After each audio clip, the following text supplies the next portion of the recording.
The silent vanguard. The silence of deep space contrasted sharply with the chaos unfolding in Commander Eliza Reeves' command center. Holographic displays flickered with incoming data streams as her team monitored the approaching hegemony vessels.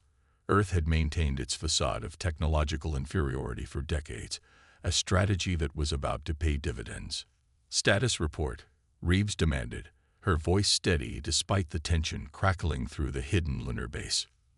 Lieutenant Carrie Chen looked up from her console. 17 hegemony warships have entered cislunar space, Commander. They're maintaining formation consistent with standard blockade protocols.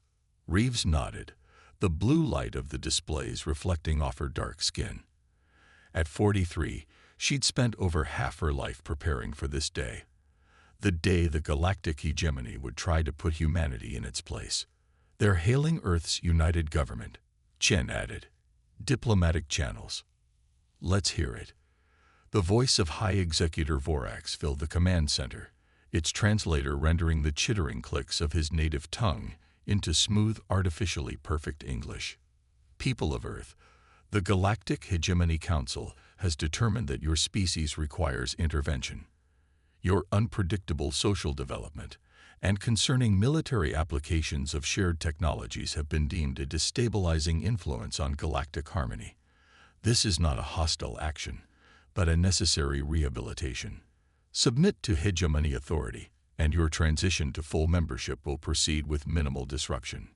Reeves exchanged glances with her XO, Commander Jackson Wei. They'd known this was coming ever since their intelligence operatives had intercepted hegemony communications 3 months ago. "They're persistent, I'll give them that," Wei said dryly. 8 decades of playing nice, and they still think we're savages who need to be civilized. "Savages don't develop quantum displacement shields or gravity lance technology," Reeves replied, her fingers tracing the outline of the metal hidden beneath her uniform. The last gift from her grandfather, who had been among the first to suggest that humanity should appear weaker than it was. "They just don't know we have them." When the hegemony scouts had first arrived on Earth in 2047, humanity had been genuinely outmatched. The visitors from the stars possessed technology that seemed like magic: antimatter drives, neural interfaces, and energy manipulation beyond human comprehension. But unlike the peaceful first contact scenarios from old science fiction, the hegemony hadn't come as equals. They'd come as assessors, evaluating Earth's potential place in their carefully stratified society. That was when General Marcus Reeves, Eliza's grandfather, had proposed the Silent Vanguard Protocol. "If they think we're primitive," he told the emergency United Nations session, "let them keep thinking that. Meanwhile, we learn everything we can." For 80 years, humanity had played the part of the eager, somewhat backward species, gratefully accepting the scraps of technology the hegemony deigned to share while secretly reverse engineering and improving upon everything they encountered. Research bases hidden throughout the solar system worked tirelessly, shielded from detection by technology the hegemony didn't know humans possessed. "The UG is responding," Chen reported, cutting through Reeves' memories. President Lakshmi Patel's voice was calm and measured as she answered the hegemony ultimatum. "High Executor, we are surprised by this action. Earth has complied with all hegemony directives and treaties. We request a diplomatic summit to address any concerns." "The Council's decision is final," Vorax interrupted. "Your representatives were present for the vote. The rehabilitation process begins immediately." Reeves straightened, eyes narrowing. "They're lying. The summit isn't scheduled until next week." She turned to communications. "Get me a secure line to Geneva." Within moments, the ashen face of Defense Secretary Mbeki appeared on her screen. "Commander, we've lost contact with our delegation to Hegemony Central. The last transmission indicated they were being escorted to the council chambers ahead of schedule." His voice dropped. "We believe they've been taken into custody, or worse. They're making their move now," Reeves said quietly. "They know we've discovered their plans. The President is activating Defiance Protocol," Mbeki confirmed. "You have full operational authority, Commander. God help us all." As the communication ended, Reeves stood tall before her command staff. The moment they had prepared for had arrived. Ladies and gentlemen, for 3 generations we've built, prepared, and waited. The hegemony believes they're dealing with a compliant, technologically inferior species. Today they learn differently. Her voice carried throughout the base. Initiate silent vanguard. Throughout the solar system, hidden installations hummed to life. Beneath the icy crust of Europa, massive hangars opened to reveal sleek warships unlike anything the hegemony had ever encountered. In the asteroid belt, mining operations transformed into weapon platforms. On Mars, buried defense grids powered up, and on Venus, atmospheric processors began generating electromagnetic interference patterns to confuse enemy sensors. In Earth orbit, the hegemony vessels continued their approach, unaware that they were being targeted by weapons systems hidden in what they believed were primitive communications satellites. First wave deployment complete, Way reported. Fleet elements reporting ready throughout the system. Reeves activated the main tactical display, showing the full extent of humanity's hidden defenses. Red dots represented hegemony forces, outnumbered 5-1 by the blue markers of Earth's true military capability. The hegemony ships are deploying landing craft, Chen announced. Trajectory indicates key military and government facilities as targets. Activate planetary shields, Reeves ordered. Selective targeting. I want those landing craft disabled, not destroyed. No casualties if we can avoid them. Across Earth's surface, hidden emitters generated overlapping fields of quantum-shifted spacetime. The hegemony landing craft, designed to penetrate what they believed was Earth's best defensive technology, slammed into barriers they couldn't perceive, much less penetrate. Propulsion systems failed as gravitational distortions gently but firmly pushed them back into orbit. On the flagship of the hegemony fleet, High Executor Vorax received increasingly panicked reports. Impossible, he chittered in his native language. Their technology is at least a century behind this capability. Sir, his second-in-command reported, we're detecting energy signatures throughout the system. Signatures that match nothing in our database. On the main view screen, dots of light appeared from behind Earth's moon. A fleet of vessels that had not been there moments before, emerging from concealment technologies the hegemony had never encountered. In the Lunar Command Center, Reeves opened a channel to the hegemony flagship. High Executor Vorax, this is Commander Eliza Reeves of Earth's Defense Force. Your vessels have entered restricted space and attempted hostile actions against our planet. Stand down immediately. Vorax's compound eyes widened as he beheld the human commander. This deception, this level of technological concealment is unprecedented. Not deception, Executor. Prudence, Reeves corrected. When you treat a new species as inherently inferior, you shouldn't be surprised when they take precautions. Your attempted rehabilitation of Earth ends now. The hegemony has ruled the galaxy for 10,000 years. Vorax responded, regaining his composure. Your primitive species cannot hope to. His words cut off as his sensors detected more ships, not human designs, but vessels bearing the markings of a dozen different hegemony member species, all moving to support Earth's fleet. We're not alone, Executor, Reeves said quietly. Did you think Earth was the only world tired of hegemony guidance? While you were watching us, we were building alliances. The Arcturian vessels, with their distinctive spiral configurations, moved alongside human ships. Delegations from Proxima Centauri's colonies, officially loyal hegemony subjects, revealed their true allegiances. Even some of the Draconians, longtime enforcers of hegemony will, had chosen to stand with Earth. You have 1 hour to withdraw your forces from the Sol system, Reeves continued. After that, we will remove them ourselves. As the communication ended, Wei approached his commander. Do you think they'll withdraw? Reeves watched the tactical display, where the hegemony vessels remained in formation, neither advancing nor retreating. They've ruled through fear and technological superiority for millennia, she said. Today both advantages vanished. They'll need time to process that. She smiled grimly. But we've prepared for every contingency. Throughout the solar system, humanity's hidden fleet moved into position. The silent vanguard had been revealed, and the galaxy would never be the same. Defiance Protocol. High Executor Vorax paced the command deck of his flagship, chitinous appendages clicking nervously against the polished floor. The tactical display before him showed what should have been impossible: a human fleet with technology that matched or exceeded hegemony capabilities, supported by ships from supposedly loyal subject species. Status of reinforcements, he demanded. His tactical officer, a six-limbed saurian, consulted her display. The nearest battle group is 3 days from arrival. Executor. We've lost communications with our quantum relay stations near Sol. Vorax hissed in frustration. The humans had somehow isolated the solar system, cutting off instant communication with Hegemony Command. They would be on their own until reinforcements arrived, if they arrived at all. The human commander is hailing us again, his communications officer reported. Commander Eliza Reeves' face appeared on the main screen, her expression calm but resolute. Your deadline approaches, Executor. I note your vessels have not changed position. The hegemony does not yield to threats, human.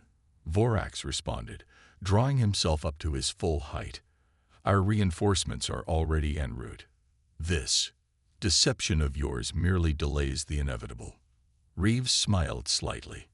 I thought you might say that. Allow me to introduce someone. The image shifted to show an elderly draconian, his scaled face marked with the ceremonial scars of a High Council member. Executor Vorax. The draconian said, I am Counselor Kivex of the Hegemony Inner Circle. Vorax's compound eyes widened in shock. Counselor. These humans have clearly coerced you. No coercion was necessary, Kivex interrupted. For 2 centuries, some of us on the Council have questioned the hegemony's methods. We watched as promising species were rehabilitated into compliant servants. We saw unique cultures homogenized for galactic harmony. The old draconian's eyes narrowed. When humans appeared, adaptable, innovative, and questioning, many of us saw hope for change. Treason, Vorax hissed. Reform, Kivex corrected. The human commander speaks truth. No reinforcements will reach you. Throughout hegemony space, reform movements have activated. Your battle group was diverted 3 hours ago. The Council itself is now under the protection of those who share our vision. As Vorax absorbed this stunning revelation, the tactical situation around his fleet shifted. Human vessels advanced in perfect formation, surrounding the hegemony ships without firing a shot. In the Lunar Command Center, Reeves watched the maneuver unfold with satisfaction. The Silent Vanguard Protocol had always been about more than just technological development. It had included diplomatic initiatives, building relationships with disaffected members of the hegemony who chafed under its rigid hierarchy. All fleet elements in position, Way reported. Gravitational containment fields ready. Reeves nodded and reopened the channel to Vorax. Your ships are now surrounded by gravity lance projectors, Executor. Your drives will not function within the field. Your weapons cannot penetrate our quantum displacement shields. You have 2 choices, stand down or be disabled. On his flagship, Vorax frantically consulted with his officers, looking for any weakness in the human deployment. Finding none, he slumped in defeat. The hegemony does not surrender, he said stiffly. I'm not asking for surrender, Reeves replied.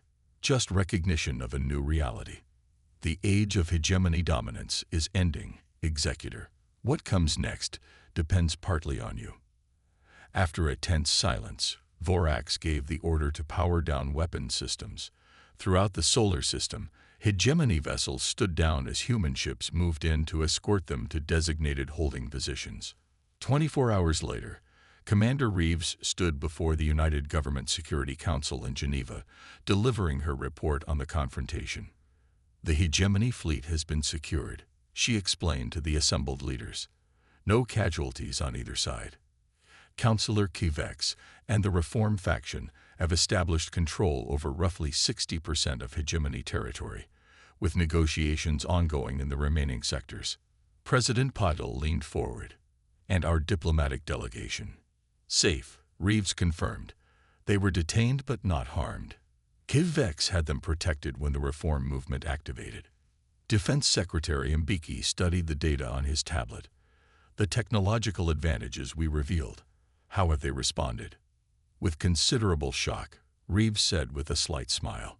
Particularly to the realization that many of our advancements improve upon their original designs. The gravity lance technology, for instance, began with their basic graviton manipulation principles, but operates at 20% greater efficiency than their best weapons. And the alliances you built? Asked the European Union representative, holding firm. The Arcturians, the Centauri colonies, even the Draconian reformists. They all recognized the same truth we did. The hegemony's perfect order was stagnating scientific and cultural development throughout the galaxy. Reeves' expression grew serious. They didn't join us because we had better weapons. They joined us because we offered partnership instead of subjugation. In the week that followed, representatives from 27 species gathered on Earth, the first truly equal interstellar summit in millennia. In a ceremonial hall built specifically for the occasion, beings of all shapes, sizes, and evolutionary backgrounds came together to draft a new compact. Commander Reeves, now promoted to Admiral, stood with Counselor HFY as they watched the proceedings. Your grandfather would be proud, the old Draconian observed. 3 generations of planning brought to fruition. Reeves touched the metal concealed beneath her dress uniform. He always said that humanity's greatest strength wasn't our technology or even our adaptability. It was our imagination, our ability to envision a better future and work toward it, no matter how distant it seemed. HFY nodded, his scaled features softening. The hegemony forgot that progress comes from diversity, not uniformity. We sought to make the galaxy orderly by making everyone the same. And now? Reeves asked. Now we learn from each other. The Draconian gestured toward the assembly, where human diplomats conferred with beings from across the galaxy. Already, your medical researchers are collaborating with Arcturian biochemists on treatments previously thought impossible. Centauri engineers are adapting your quantum displacement technology for use in environmental restoration. On the main floor, High Executor Vorax, now simply Representative Vorax, was engaged in intense discussion with Earth's leading xenobiologists. Even he had begun to see the possibilities of genuine cooperation. There will be resistance, Reeves acknowledged. 10,000 years of hierarchy doesn't disappear overnight. Of course, HFY agreed. The outer systems may hold out for decades. Some may never join us willingly. But the path is clear now. A galactic community of equals, not subjects. As the Assembly prepared to vote on the first articles of the new interstellar Concordat, Admiral Reeves reflected on the journey that had brought them here. From the first contact, when humanity had hidden its true potential through decades of patient preparation, to the moment of truth when the silent vanguard was finally revealed. The hegemony had expected to find a primitive species ready for rehabilitation. Instead, they found humanity, resourceful, determined, and unwilling to accept subjugation. But more importantly, they found a species ready to offer a hand in friendship once mutual respect was established. President Patil approached the central podium, flanked by representatives from a dozen worlds. Today marks not the victory of one species over another, she declared, but the beginning of a true galactic community. The stars belong to all of us, to explore together, to protect together, to cherish together. As the assembly erupted in approval, Reeves caught the eye of Commander Y across the room. Both smiled, knowing that the greatest adventure was just beginning. The silent vanguard had served its purpose. Now it was time for humanity to step forward, not as conquerors or subjects, but as partners in a vast, diverse galaxy full of possibilities beyond imagination.